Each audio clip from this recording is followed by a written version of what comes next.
அனைவருக்கும் ஆனந்தமான இறைவணக்கம். ஆன்மீக சிவ சொந்தங்களே, நீங்கள் நினைத்த காரியம் நடக்க மாட்டேங்குதா? எந்த ஒரு காரியம் செஞ்சாலும் உங்களுக்கு கெட்ட பேர் வருதா? மனசில் நிம்மதி இல்லையா?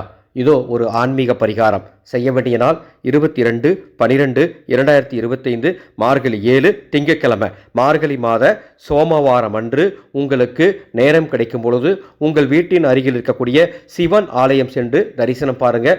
அவ்வாறு போகும்போது வாசனை பூக்கள் கையில் வாங்கிட்டு போய் சுவாமிக்கு கொடுங்க. தரிசனத்தை முடிச்சுட்டு அந்த ஆலயத்தில் ஏதாவது ஒரு இடத்துல அமைதியாக அமர்ந்து கண்களை மூடி திருச்சிற்றம்பலம் திருச்சிற்றம்பலம் திருச்சிற்றம்பலம்னு 54 முறை வேறு எந்த எண்ணமும் இல்லாமல் மனதுக்குள்ளேயே ஜெபம் பண்ணிட்டு கிளம்பி வீட்டுக்கு வாங்க, அல்லது உங்கள் வேலையை பார்க்க போங்க. நிச்சயமாக சிவனருளால் நான் சொன்ன பிரச்சனை எல்லாமே உங்களுக்கு தீர்ந்து போகும்.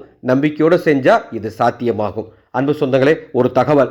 2026ஆம் ஆண்டு ரொம்ப புனிதமான ஒரு நாள், மாசி மகா சிவராத்திரி, பிப்ரவரி 15ஆம் தேதி. நீங்கள் வீட்டில் இருந்தபடியே ஒரே ஒரு விளக்கு மட்டும் வைத்து 4 ஜாம பூஜைகள் மிக எளிமையாக எவ்வாறு செய்ய வேண்டும் என்று தெரிந்து கொள்ளவும், வீட்டில் இருந்தபடியே சிவ தியானம் கற்றுக்கொள்ளவும், வீட்டில் இருந்தபடியே சிவ தீட்சை வாங்கவும், வீட்டில் இருந்தபடியே அற்புதமாக கண்டகி சிவ சாலிகிராம் பிரசாதம் பெற்றுக்கொள்ளவும் மாசி மகா சிவராத்திரி வாட்ஸ்அப் குழுவில் இணைந்து கொள்ளுங்கள். அந்த குழுவில் சேரும் அத்துணை பேருக்கும் அன்று நள்ளிரவு சரியாக 12 மணிக்கு உங்கள் குடும்பத்தின் ஒரே ஒரு பிரார்த்தனையை சிவனிடத்தில் சேர்க்கும் ருத்ர ஹோமமும் நடைபெறும். இந்த குழுவில் சேர விருப்பம்னா டிஸ்பிளேல தெரிகின்ற என்னுடைய வாட்ஸ்அப் நம்பருக்கு மகா சிவராத்திரி மெசேஜ் அனுப்புங்க. இந்த குழுவின் பதிவு விவரங்கள் வழங்கப்படும். ஆனந்த மலரட்டும், ஆனந்த ஒளி பரவட்டும்.